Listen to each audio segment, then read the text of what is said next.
Un peu verte peut-être. Vous connaissez la Suisse normande justement?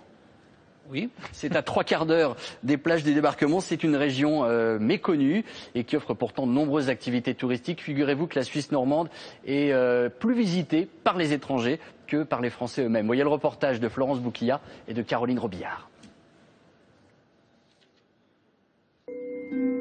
Des gorges sculptées par le fleuve, des roches escarpées. Au XIXe siècle, des voyageurs baptisent cette région Suisse normande. À cheval sur les départements de l'Orne et du Calvados, ces rivières, ces collines vertes et pentues leur rappellent ce pays. Le petit pont de pierre, les moissons, la ferme aux murets de granit. Des toiles signées du peintre impressionniste André Hardy, un amoureux de ce petit territoire encore sauvage. Ce randonneur est pharmacien dans un village alentour. La Suisse normande est sa passion et il connaît toute l'histoire de ces falaises de grès. Oui, ça a été fabriqué par l'Orne, ça a été érodé, ça a été rongé en fait par le torrent. L'Orne n'était pas du tout, était moins tranquille que maintenant. C'était un torrent qui a donc creusé les roches dures et a provoqué, et a creusé et formé ces méandres autour de Clécy ou autour de Thury, quoi. Clécy, 1200 habitants, capitale de la Suisse normande, gorgée d'eau et de verdure, le paradis des enfants qui viennent de la grande ville, Caen, à 30 km. Je viens ici parce que c'est la campagne, c'est un silence et puis il fait beau et tout. Avec les animaux, c'est bien quoi.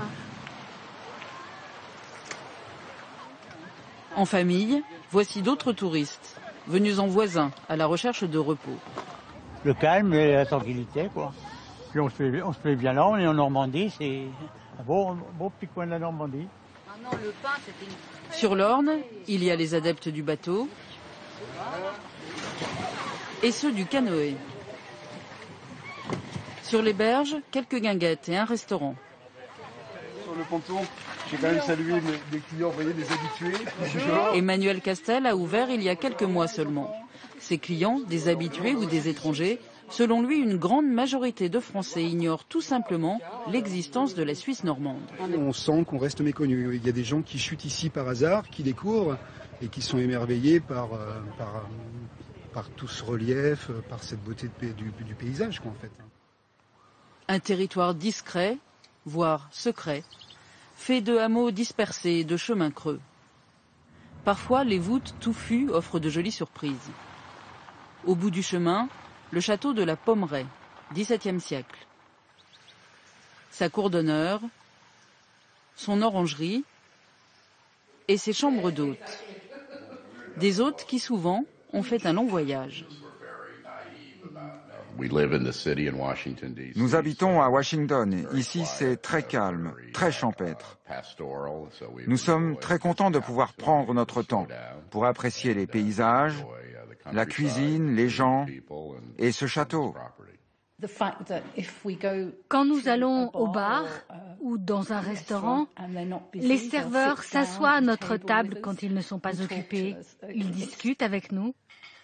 Pour nous, c'est vraiment magnifique.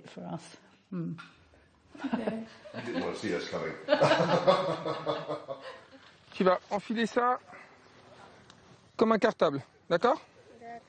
Un cartable pour voler, car la Suisse normande, point culminant 362 mètres, c'est aussi un petit paradis pour les amateurs de parapente. Et il n'y a pas d'âge pour la voir d'en haut. Pourquoi est-ce que vous faites ça?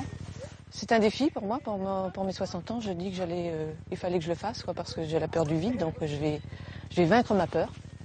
Ah. Oui. Mais tu vas pas avoir peur. Ouais. Ça va être tout bien. T'as juste la peur au départ. Ouais. Une fois qu'on sera en l'air, ça va être tout zen et super agréable. Voilà, tu restes bien debout. Voilà, on cherche à avancer. Reste debout. Voilà. Oui, très bien. Hop.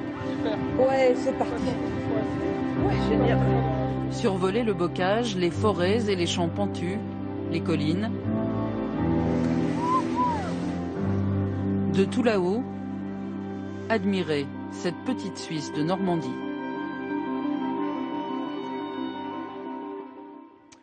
Voilà, c'est la fin de ce